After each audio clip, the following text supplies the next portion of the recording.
Hey guys, my name's Kailaevelyn. I'm an artist and small business owner, and in this video I wanted to talk about my first art market so that you can have a fun and successful first art market just like I did.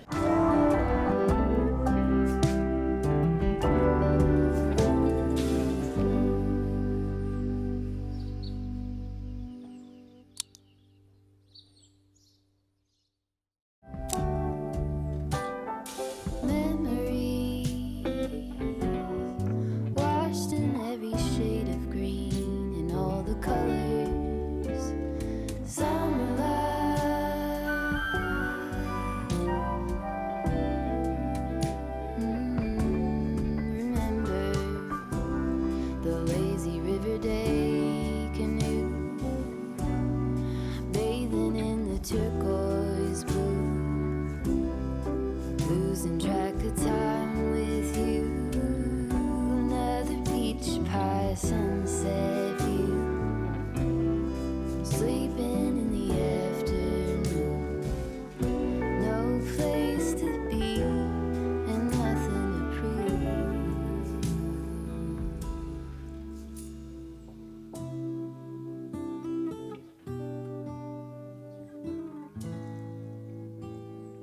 That's sure something I could use.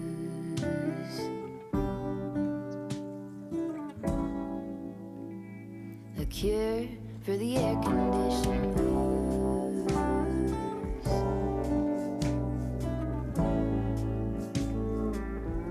Good to use some too.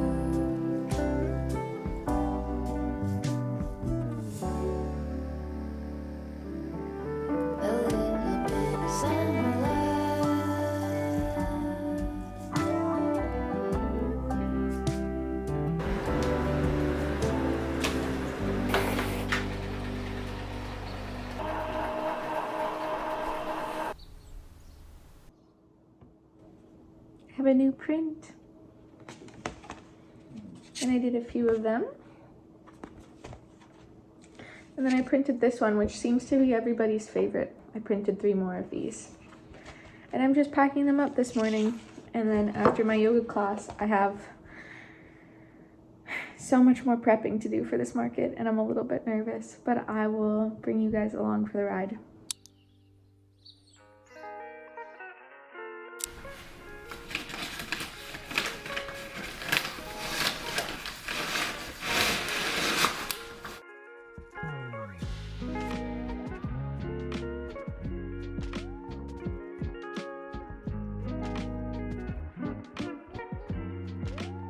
That's the one I'm missing. I was like, I'm missing a painting. I know I have 9.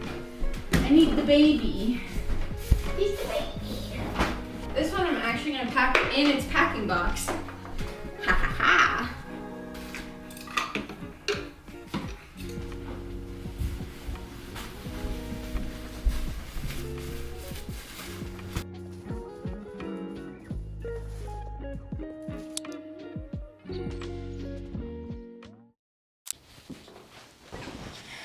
Not gonna lie, I really thought I'd be able to film more of the process of getting ready for the art market. It was basically a lot of walking back and forth in the house and staring at things and picking them up and putting them back down again without actually doing anything productive. I ended up making myself a cute little checklist that really helped keep me organized, and right now I have all of that stuff piled outside ready to go for when my friends get here. They're helping me load up because they have a truck.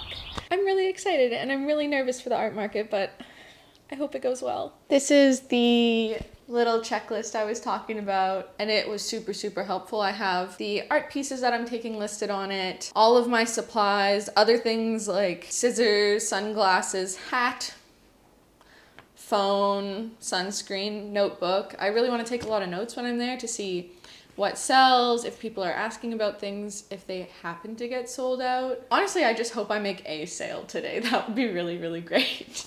And I'll probably take a little bit of footage on my phone, but I'm a little bit nervous filming in public, so that's probably all you're gonna get from me. And then we'll talk about the art market when I get home.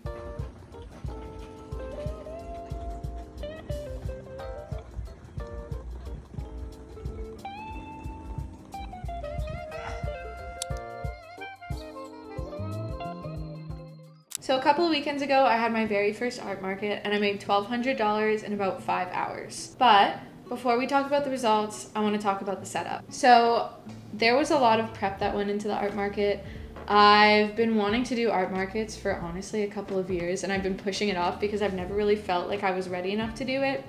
I think I probably pushed it off a little bit too long, and I worried a bit too much, and I really didn't need to do that. It was actually a lot simpler than I made it out to be, but I am glad that I had everything that I had. So before we talk results, I want to talk a little bit more about the prep that I did. One of the things that I did that's really, really simple that helped me a lot was just like make a packing list of things to bring to the art market. I was so glad that I had that because I could just rest assured knowing that everything that I needed to pack was packed. I checked it all off. I was very proud of this list actually, and it helped me a lot. So as far as the things that I was selling at my art market, so you guys know that I do original paintings like this one behind me. I also make my own museum grade archival prints at home, and those are my two main things. Shortly before the art market started, I also ordered some cards through Vistaprint. I just ordered 10 of each design, so just 20 cards total, because I just felt like my table was a little bit bare with what I had going on, and I just wanted to add a little bit more to it. One of my favorite displays, although kind of tough to work with, was the room divider, which you guys saw me set up in my May vlog. It's really, really cute. On uneven ground, it's absolutely treacherous. There was a slight breeze that came through, and it, like, I mean ever so slight. We get pretty windy out here in Saskatchewan, but the tiniest little breeze came through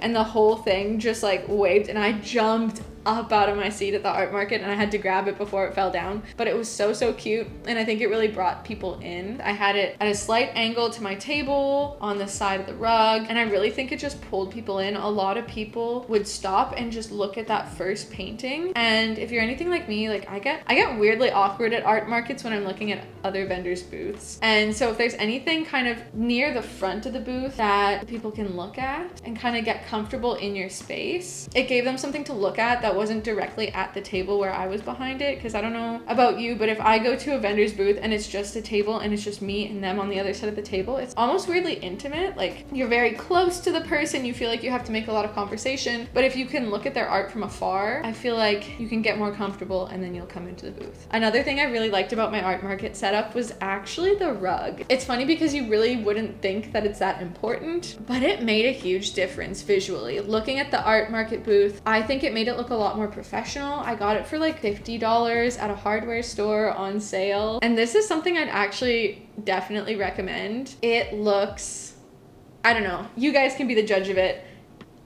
I think it looked pretty nice. I think another thing I've seen a lot online is when you go to set up a table, figure out ways to build height. So for my print display, I don't think it's perfect because it does hide the majority of the prints. I think this display would work if I had slightly larger prints because they would stick out of the display a little bit more, but it's actually just a children's book rack that you would buy for like a kid's room. I think it was really, really handy to have. I could actually like take stuff to the market in that, just holding the beam of it. Yeah, I think it could be better. It could show off more of the prints, but it kind of did what it was supposed to. People were looking through it. They didn't seem to be having too big of an issue. One thing that I actually did get a comment on from someone who's going through the market is that my larger piece that I brought to the market really grabbed their attention. Just brought a plain aluminum easel in and I popped this painting on it. He commented on it. He's like, wow, those eyes really draw you into the booth. It's really working magic, hey? And I guess it was. Obviously, it's a higher price item, so I wasn't really expecting to sell it at the market, but it did do its job. It kind of drew some attention in. And even if they weren't even looking at originals, lots of people just wanted to come and look at the painting, and then they would peruse through the prints. Another one of my displays that I thought was really cute was the arched plywood display with earrings and charms. Every once in a while, I'll dabble in a little bit of polymer clay. I normally do it when I'm just binge watching a TV series. I just sit at the coffee table downstairs in my basement and I just sculpt away, and so that's kind of a little side hobby, and I thought it would fill out the table a little bit more, so I added that to it, and I thought that it was just a really cute touch to the booth, although I don't think you need something like that. A lot of my stuff was displayed in little wooden bins or wicker bins that I got from Dollarama for a few bucks, and I think you can get away with a lot of cheap setup. You can elevate it with your own art. The thing that I would recommend the most for market prep is just practicing your setup and don't overthink it. There were a lot of tables there that they just had a tablecloth, and their art was flat on the table with little table weights. I think it's great. I think one step up from that would be to build a little bit of height on your display. I think that would be really great, just so that people can see your stuff from a little bit further away. So the art market I went to was an art in the park, just a community event. It had like balloon animals and lots of vendors. It was nice. It was really nice to start with something casual like that. And it actually went really, really well. So the art market ran from 12 p.m. to 5 p.m. and I made about $1,200. $600 of that was made from original fine art that I sold. 2 acrylic paintings that were framed. They were $300 each. These guys, the ducks that I sold, actually I just finished painting a few days before the art market. Soaring was a piece in my collection, The Sound of Spring, that came out last summer, and so I sold that 10 by 10 as well. I was so grateful and didn't think that I would sell any original paintings. I kept my standards low. I was like, okay, don't get your expectations too high. You're going to an art in the park. I didn't know what the chances were that I was going to sell an original painting. I thought probably slim to none. And I almost sold another one. I almost sold Pelicans on Lake Nemean. It was like this close. The lady was like picking it up and really connecting with the piece, which I found really cool. And then I sold a lot of prints. Cards actually didn't do as well as I was expecting them to do. I priced them all at $7 a card or 4 for $25, which was pretty standard from the prices that I was seeing at other booths. So for this art market, I probably had about 45 fine art prints that I brought. My prints are priced at $45 for 8x8s and $55 for 8x10s Canadian. And I had all my prints on buy one, get one half off, which did really well. I had someone come visit my booth and she was looking at 2 prints, kind of feathering on 3. And I was like, just so you know, all the prints are buy one, get one half off. And she bought 4 prints. So that was over $100 right there with just one customer. I highly recommend incentivizing with deals. I mean, I know it sounds obvious, but that helped me so much at the market. I printed the ones that I thought would do really well. I printed slightly more of those and did about 2 prints of all of my other designs. Some of them only 1 print. And I was actually shocked at what sold. So historically through my website and through art that I display at my dad's shop, there have been a few pieces that are a little bit more popular. This being one of them, Color Drunk also being one of them, and my painting of the Statue of David, also quite popular. I didn't sell one of these at the art market, not any one of them. What I did sell though is I sold one of my hummingbirds. I sold, I think, a couple of my water buffaloes. I sold a chickadee and Flutter and Bloom, which I expected this one to do pretty well. And typically this one does okay too. So I was kind of expecting these guys to go, and they did. I sold a couple of them. I was a little bit surprised by these guys because I don't sell as many prints of them, but I do like the way that they look. And then some of the other ones that were really popular was the print of the ducks. I brought 3 of them to the market and they completely sold out. I had 3 misprints. The misprints like flew off the shelves. There were 3 of them and they were gone within the first hour. The one really obvious one that sold is a painting that I call The Season of Renewal. A few prints of those. I think I only brought 3 or 4 of those ones, but they're all gone save one. Yeah, I was really surprised. Like, I was expecting this one to do well. I was expecting Sunday afternoon to do well, and they did. But I was really thinking that some of my 8x10s would do a little bit better, but people purchased a lot of 8x8s. I was happily surprised. I know that you shouldn't look for external validation as an artist. Like, you should know in your heart that you are an artist. But sometimes obviously that imposter syndrome creeps in and it's really hard to say like, hey, I'm an artist. But having people come into the booth and talking about my work, I didn't realize how easy it was to talk about my work until I had to. It's just a blast. It's worth it, you know? It's just a fun time. At this art market, I really did realize how much of a connection I have to my work and how a lot of my pieces actually actually do have little stories behind them and personal memories. And it was just really fun to talk with other vendors and the people coming into my booth. The amount of support that I received when I was at the art market was kind of overwhelming. I wasn't expecting to do that well. I think part of it had to do with my display, and the other half was being willing to talk to them and not be too salesy up front. I'm definitely learning my way around how to talk to people at an art market, and I find the best way to go about it is just to tell them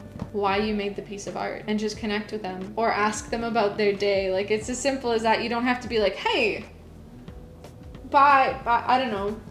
Just don't be salesy. Just talk to them like they're a human, because they are. Part of me wants to say that I overthought my booth design, and the other part of me wants to say that I think I overthought my booth design the exact right amount. I think those little details like the rug, as much as they seem kind of frivolous and surface level, it was worth bringing it. I'm really glad I did an art market. It was a lot of fun, and I don't regret it one bit, and it is a bonus that it just financially went really well for me. Definitely recommend getting some sort of POS system. It was worth it. It was like $70. And it was worth it. A lot of customers asked if I accepted tap or card, and I did. That was something I knew going into the art market. I want to be able to accept tap or card. The majority of my sales went through card, and the majority of the people who came to my booth, I wouldn't expect customers to bring cash. Like, if you do go to an art market and you're only doing cash, I would expect to lose a few sales. I know some other vendors did e-transfer, which I think works really well. Most people have data on their phones. I don't personally have data on my phone, so if I were going to an art market and I wanted to buy some art and I didn't have cash on me and I just had my card, that sale would slip through the cracks. So to me, it was really important to have the POS. I think in an upcoming vlog, I'm going to kind of restock the prints, get some art done. I've been painting every single day for the last month. So if you want to see that video, that should be coming out in the next couple of weeks, maybe a few weeks. I've been painting so much. I've gotten so far this little cow done. I got the ducks done, which I already sold at the art market. I'm working on this chickadee and a fox. A lot of paintings happening in my studio. So if you want to follow all of that progress, subscribe. If you have any questions, throw them in the comments. I'd be happy to answer them. I was a little bit rambly and all over the place today, so I don't know if I got everything covered. Anyway, if you liked any of the prints I showed you, I have them available on my website, so you can check them out.